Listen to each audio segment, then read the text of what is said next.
আসসালামু আলাইকুম ওয়া রাহমাতুল্লাহ। ইলেকট্রিক্যাল মেইনটেন্যান্স ওয়ার্কস ১ এসএসসি ও দাখিল ভোকেশনাল সিলেবাসের ধারাবাহিক টিউটোরিয়ালে আপনাকে স্বাগতম। আজ আমরা অষ্টাদশ অধ্যায় অ্যামিটার নিয়ে আলোচনা করব। এই অধ্যায়ে আমরা যে সকল বিষয় নিয়ে আলোচনা করব সেগুলো হচ্ছে অ্যামিটারের সংজ্ঞা, অ্যামিটারের শ্রেণীবিভাগ, সার্কিটে অ্যামিটার সংযোগ করার চিত্র এবং সর্বশেষ সার্কিটে অ্যামিটার সংযোগ করে কিভাবে পাঠ গ্রহণ করা হয় সেগুলো নিয়ে আজ আমরা আলোচনা করব। তাহলে চলে যাই মূল ভিডিওতে।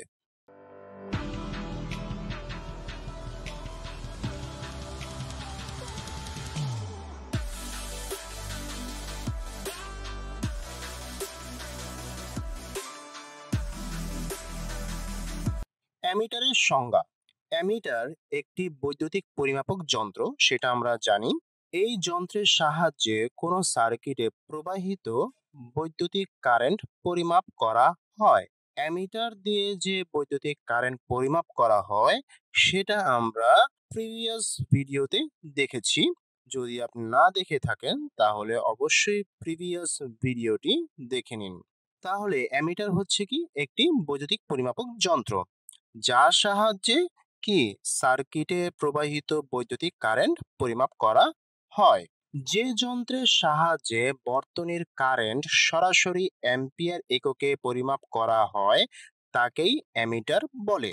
তাহলে অ্যামিটার কাকে বলে সেটা কিন্তু আমরা জেনে গেলাম, যে যে যন্ত্রের সাহায্যে বর্তনীর কারেন্ট সরাসরি অ্যাম্পিয়ার এককে, কি এককে, অ্যাম্পিয়ার এককে পরিমাপ করা যায় বা পরিমাপ করা হয় তাকে কি অ্যামিটার বলে। অ্যামিটার লোডের সাথে সিরিজে সংযোগ করা হয়। তাহলে অ্যামিটার লোডের সাথে কিসে সংযোগ করা থাকে? সিরিজে সংযোগ করা থাকে। কারণ কি? সার্কিটের পুরো কারেন্ট অ্যামিটারের কয়েল এর ভিতর দিয়ে প্রবাহিত করানোর প্রয়োজন হয় বলে লোডের সাথে অ্যামিটার সিরিজে সংযোগ করা হয়। অর্থাৎ সার্কিটে যে পরিমাণ কারেন্ট প্রবাহিত হয় তার সম্পূর্ণটুকুই কি অ্যামিটারের কয়েল দিয়ে প্রবাহিত করানোর প্রয়োজন হয়। না হলে কি আমরা সার্কিটের মোট কারেন্ট পাবো না।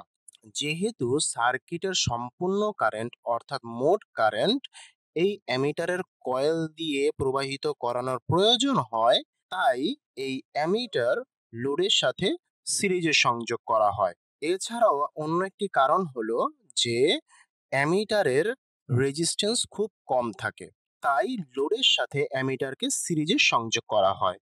যদি আমাদেরকে বলা হয় যে অ্যামিটারকে সিরিজে সংযোগ কেন করা হয়, তাহলে এই দুটি কারণ। সেটা হচ্ছে যে সার্কিটের পুরো কারেন্ট অর্থাৎ মোট কারেন্ট অ্যামিটারের কয়েল দিয়ে প্রবাহিত করানোর প্রয়োজন হয় এবং অ্যামিটারের রেজিস্ট্যান্স কম থাকে। এই দুটি কারণের জন্যই অ্যামিটারকে লোডের সাথে সিরিজে সংযোগ করা হয়।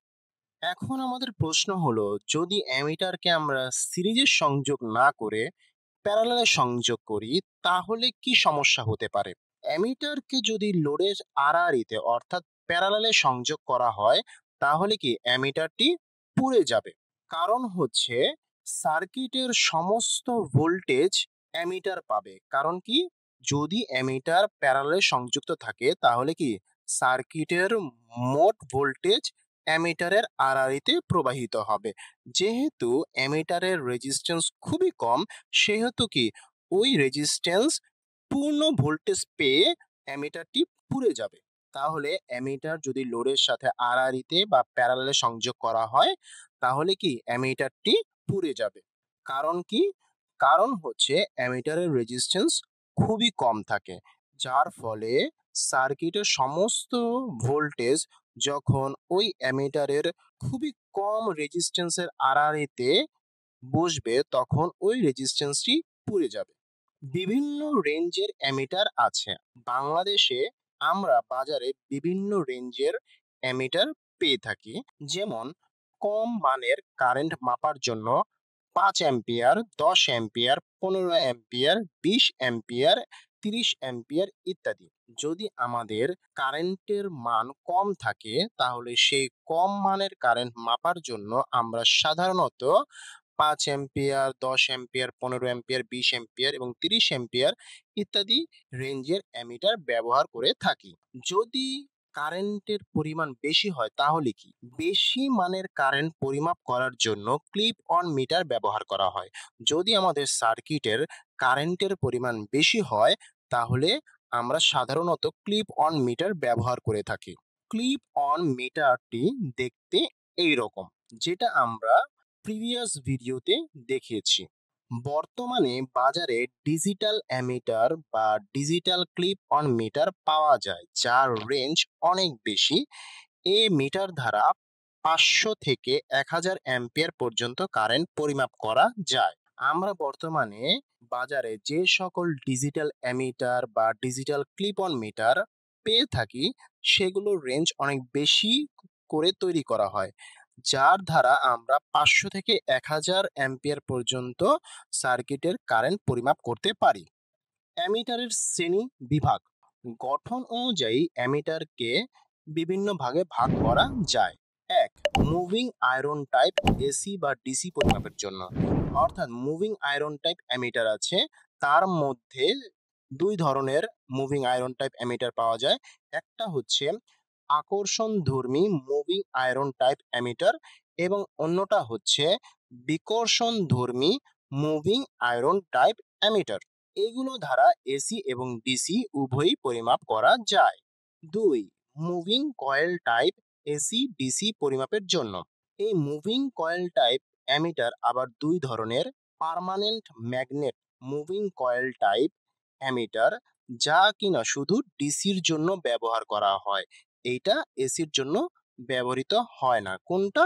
সেটা হচ্ছে permanent magnet moving coil type ammeter, সেটাকে শুধুমাত্র ডিসির জন্য ব্যবহৃত হয়। আরেকটা আছে, সেটা হলো ডায়নামোমিটার মুভিং কয়েল টাইপ অ্যামিটার, সেটা কিন্তু এসি এবং ডিসি উভয়ের জন্যই ব্যবহার করা যায়। তাহলে আমরা দেখলাম যে মুভিং আয়রন টাইপ দুই প্রকার, সেটা হচ্ছে আকর্ষণধর্মী মুভিং আয়রন টাইপ এবং বিকর্ষণধর্মী মুভিং আয়রন টাইপ অ্যামিটার। এ দুটো কিন্তু এসি এবং ডিসি উভয়ের জন্যই ব্যবহৃত হয়। আর মুভিং কয়েল টাইপ আছে আবার দুই প্রকার, সেটা হলো কি পার্মানেন্ট ম্যাগনেট টাইপ, এটা শুধু ডিসির জন্য ব্যবহৃত হয়। আর আরেকটা আছে ডায়নামোমিটার টাইপ, এটা এসি ও ডিসি উভয়ের জন্যই ব্যবহৃত হয়। সার্কিটে অ্যামিটার সংযোগ করার চিত্রটা আমরা একটু দেখি। এখানে সরবরাহ দেওয়া আছে আর এখানে কি দেওয়া আছে? লোড দেওয়া আছে। এই সরবরাহ এবং লোডের মাঝামাঝি সিরিজে কি দেওয়া আছে? অ্যামিটার সংযোগ করা আছে। ঠিক আছে, এইটাই সেই সার্কিট চিত্র, যেখানে দেখাচ্ছে কি এই অ্যামিটারটা লোডের সাথে সিরিজে সংযোগ করা আছে, যার ফলে এই সার্কিটের মোট কারেন্ট অর্থাৎ সমস্ত কারেন্ট কি এই অ্যামিটার দিয়ে প্রবাহিত হয়ে লোডে প্রবেশ করবে। আর এই কারণে এই অ্যামিটারকে সিরিজে সংযোগ করা হয়, যাতে করে সার্কিটের সমস্ত কারেন্ট এই অ্যামিটার দিয়ে প্রবাহিত হতে পারে এবং সার্কিটের মোট কারেন্ট যেন আমরা এই অ্যামিটার দ্বারা পরিমাপ করতে পারি। তাই এই অ্যামিটারকে এই সার্কিট অনুরূপ সিরিজে সংযোগ করা হয় কার সাথে? লোডের সাথে। সার্কিটে অ্যামিটার সংযোগ করে কিভাবে পাঠ গ্রহণ করতে হয় সেটা আমরা একটু দেখি। প্রথমেই আমাদেরকে লোডের কারেন্ট অনুযায়ী অ্যামিটার বাছাই করতে হবে, অর্থাৎ আমাদের সার্কিটে বা লোডের কারেন্ট কি কম না বেশি। যদি কম হয় তাহলে কম রেঞ্জের অ্যামিটার বাছাই করতে হবে, আর যদি বেশি হয় তাহলে বেশি রেঞ্জের অ্যামিটার বাছাই করতে হবে। যদি বেশি হয় তাহলে আমরা সাধারণত ক্লিপ অন মিটার ব্যবহার করে থাকি। লক্ষ্য রাখতে হবে যেন অ্যামিটারের রেঞ্জ অবশ্যই সার্কিটের মোট কারেন্ট এর চেয়ে বেশি হতে হবে। এইটা কিন্তু অবশ্যই আমাদের খেয়াল রাখতে হবে যেন অ্যামিটারের রেঞ্জ অবশ্যই যেন সার্কিটের মোট কারেন্টের চেয়ে বেশি হয়ে থাকে। এরপরে এই অ্যামিটারকে লোডের সাথে সিরিজে সংযোগ করতে হবে। সেটা কিন্তু আমরা একটু আগেই সার্কিটে কিভাবে অ্যামিটার সংযোগ করতে হয় সেটা দেখেছি। অ্যামিটারটি লোডের সাথে কি সিরিজে সংযোগ করা হয়। এসি অ্যামিটারের ক্ষেত্রে পজিটিভ বা নেগেটিভ টার্মিনাল বিবেচনা করতে হয় না। যদি আমাদের সার্কিটে এসি সাপ্লাই দেওয়া হয় সেক্ষেত্রে অ্যামিটারের পজিটিভ বা নেগেটিভ টার্মিনাল বিবেচনা করতে হয় না। কারণ কি, এসি সিগনালে প্রতিনিয়তই সে কি কিছুক্ষণ পর পর পজিটিভ এবং কিছুক্ষণ পর পর সে কি নেগেটিভ অর্থাৎ সাইন ওয়েভ আকারে চলতে থাকে। তাই এই ক্ষেত্রে পজিটিভ বা নেগেটিভ টার্মিনাল বিবেচনা করার প্রয়োজন হয় না। কিন্তু ডিসি অ্যামিটারের বেলায় পজিটিভ ও নেগেটিভ টার্মিনাল দেখে সংযোগ করতে হয়। কারণ কি, ডিসি সবসময় কি একই দিকে প্রবাহিত হয়। পজিটিভ হলে শুধু পজিটিভ দিকেই প্রবাহিত হয়, আর যখন নেগেটিভ থাকে তখন শুধু নেগেটিভ টার্মিনালই প্রবাহিত হয়। সেই ক্ষেত্রে ডিসি এর বেলায় অ্যামিটারের পজিটিভ এবং নেগেটিভ টার্মিনাল দেখে সংযোগ করতে হবে। সাপ্লাইয়ের পজিটিভ প্রান্তের সাথে অ্যামিটারের পজিটিভ প্রান্ত সংযোগ করতে হবে এবং অ্যামিটারের অপর প্রান্তের সাথে লোডের এক প্রান্ত সংযোগ করতে হবে। বলতেছে যে সাপ্লাইয়ের পজিটিভ প্রান্তের সাথে অ্যামিটারের পজিটিভ প্রান্ত সংযুক্ত করতে হবে এবং অ্যামিটারের অপর প্রান্তটি লোডের সাথে সংযোগ করতে হবে এবং লোডের অপর প্রান্তকে সাপ্লাইয়ের নেগেটিভ প্রান্তের সাথে সংযোগ করে দিতে হবে। এরপরে লোডের যে অপর প্রান্তটি থাকবে সেটি কি সাপ্লাইয়ের নেগেটিভ প্রান্তের সাথে সংযোগ করে দিতে হবে। সুইচের মাধ্যমে লোডে সাপ্লাই দিলে মিটারে পাঠ নিতে হবে। এরপরে আমাদেরকে সার্কিটের সুইচটি অন করে নিতে হবে। তারপরে মিটার হতে পাঠ গ্রহণ করতে হবে। পাঠ নেওয়ার পূর্বে মিটারের ডায়ালের ছোট ভাগ বা দাগ সংখ্যা দেখে ছোট এক ভাগের মান হিসাব করতে হবে। পাঠ নেওয়ার সময় আমাদের মিটারের ছোট দাগ থাকে, সেই ছোট দাগের এক ভাগের মান হিসাব করে এই পাঠ গ্রহণ করতে হবে। মিটারের কাটা যত দাগ পর্যন্ত যাবে সেই সংখ্যাকে প্রতি দাগের মান দ্বারা গুণ করলে মোট মান পাওয়া যাবে। মিটারের কাটাটি যত দাগ পর্যন্ত যাবে ওই সংখ্যাকে প্রতি দাগের মান দ্বারা গুণ করলে মোট মান পাওয়া যাবে। ছোট এক ভাগের মান হিসাব করার জন্য মিটারের রেঞ্জকে মোট দাগ বা ভাগ সংখ্যা দ্বারা ভাগ করতে হবে। ছোট এক ভাগের মান হিসাব করার জন্য আমাদের মিটারে যে রেঞ্জ থাকে সেই রেঞ্জকে মোট ভাগ বা মোট দাগ দ্বারা ভাগ করতে হয়। এইভাবে আমাদের সার্কিটের অ্যামিটার দ্বারা পাঠ গ্রহণ করতে হবে। আমরা একটি ছোট্ট ভিডিওর মাধ্যমে এটি আর একটু পরিষ্কার বুঝতে পারি। এই নির্দেশাবলী যে কোনো মৌলিক অ্যামিটারের জন্য কাজ করে, কিন্তু আমরা ক্লাসে এই নির্দেশাবলী ব্যবহার করি। ভোল্টমিটারের মতো দুটি রেঞ্জ লক্ষ্য করুন। একটি হল 0 থেকে 5 অ্যাম্পিয়ার পরিসর, অন্যটি হল 0 থেকে 1 অ্যাম্পিয়ার পরিসর। নেগেটিভকে নেগেটিভ লেবেল করা হয়েছে এবং এটি কালো। ইতিবাচকের জন্য দুটি সম্ভাবনা। তুমি পাশের দিকেও সংযোগ করতে পারো, অথবা যদি তুমি ওই ছোট প্লাস্টিকের বাদামগুলো স্ক্রু করে লাগাও, তাহলে তুমি উপরের দিকে সংযোগ করতে পারো। প্রতিবার ক্ল্যাম্প করার সময় নিশ্চিত করুন যে আপনি ধাতু পাচ্ছেন। দুটি ভিন্ন পরিসরকে ধনাত্মক 5 অ্যাম্প পরিসর দ্বারা প্রতিনিধিত্ব করা হয়, অথবা ধনাত্মক 1 অ্যাম্প পরিসর। দুটি ভিন্ন পরিসরের দুটি ভিন্ন সংযোগকারী। জিনিসটা সার্কিটের ভেতরে রাখো, যেমনটা সেখানে দেখানো হয়েছে। এই মৌলিক সার্কিট দিয়ে শুরু করে দুটি তার, বাল্ব ও ব্যাটারি। ধরা যাক আপনি ওই বিন্দুতে প্রবাহিত বিদ্যুৎ প্রবাহ পরিমাপ করতে চান। সেই বিন্দুতে সংযোগ বিচ্ছিন্ন করুন। আপনি যে দুটি বিন্দু থেকে সংযোগ বিচ্ছিন্ন করেছেন তার মাঝখানে অ্যামিটারটি রাখুন এবং পুনরায় সংযোগ স্থাপন করুন। অ্যামিটারের নেগেটিভ ব্যাটারির নেগেটিভ দিকে থাকা উচিত। ব্যাটারির ধনাত্মক দিকে অ্যামিটারের ধনাত্মক। 5 অ্যাম্পিয়ার রেঞ্জ দিয়ে শুরু করুন এবং যদি আপনি সেখানে 1 এর নিচে দেখতে পান তাহলে আপনি এটিকে 1 অ্যাম্পিয়ার রেঞ্জে স্থানান্তর করতে পারেন এবং আরও সুনির্দিষ্ট পরিমাপের জন্য নিম্ন স্কেলটি পড়তে পারেন। মনে রাখবেন, অ্যামিটার কারেন্ট পরিমাপ করে চার্জ প্রবাহের হার সংযোগ বিচ্ছিন্ন করতে হলে আপনাকে কারেন্ট পরিমাপ করার জন্য সার্কিটের ভিতরে জিনিসটি রাখতে হবে। অনুশীলনীর প্রশ্নের উত্তর, অতি সংক্ষিপ্ত প্রশ্ন। প্রথমেই আছে অ্যামিটার কি। অ্যামিটার কি সেটা আমরা প্রথম দিকেই দেখেছি। অ্যামিটার একটি বৈদ্যুতিক পরিমাপক যন্ত্র। এই যন্ত্রের সাহায্যে কোনো সার্কিটের প্রবাহিত বৈদ্যুতিক কারেন্ট পরিমাপ করা হয়, অর্থাৎ যে যন্ত্রের সাহায্যে বর্তনীর কারেন্ট সরাসরি অ্যাম্পিয়ার এককে পরিমাপ করা হয় তাকে অ্যামিটার বলে। 2.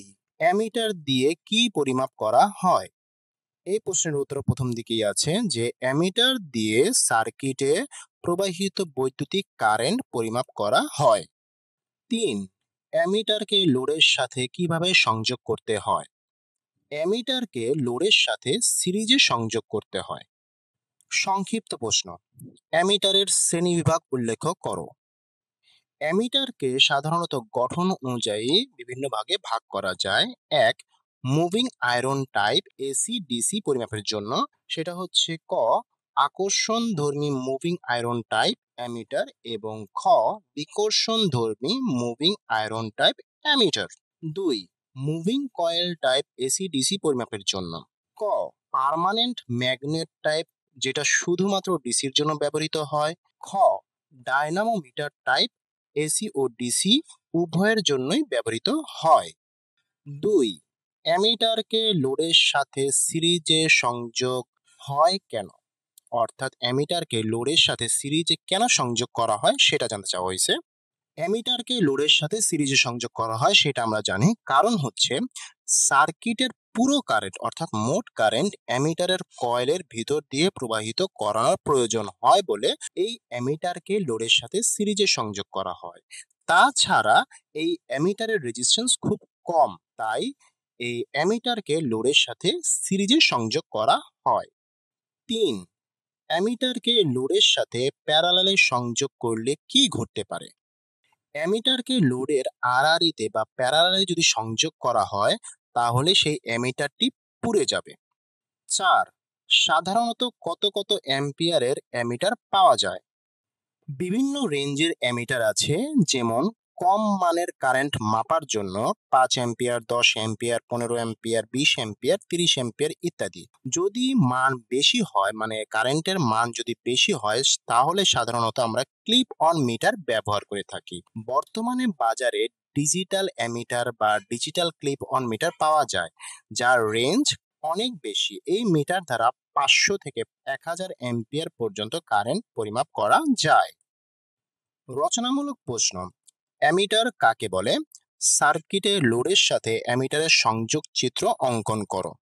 অ্যামিটার কাকে বলে সেটা আমরা প্রথম দিকে এখানে বিশ্লেষণ করে দিয়েছি। এখানে এইটুকু দিলেই অ্যামিটার কাকে বলে সেটুকু হয়ে যাবে। আর সার্কিটে অ্যামিটারের সংযোগ চিত্র আঁকতে বলছে, এই যে সংযোগ চিত্র এখানে দেওয়া আছে এইটাই এখানে চাওয়া হয়েছে 1 নম্বর রচনামূলক প্রশ্নে। 2 নম্বর রচনামূলক প্রশ্ন, অ্যামিটারের পাঠ নেওয়ার পদ্ধতি বর্ণনা করো। অ্যামিটার দিয়ে কিভাবে পাঠ গ্রহণ করতে হয় সেটা কিন্তু আমরা বিশ্লেষণ করে দিয়েছি। এই 2 নম্বর রচনামূলক প্রশ্নে এইটাই চাওয়া হয়েছে এখানে। Thanks for watching. ভিডিওটি যদি ভালো লেগে থাকে তাহলে লাইক দিন, কমেন্ট করুন এবং বন্ধুদের সঙ্গে শেয়ার করুন।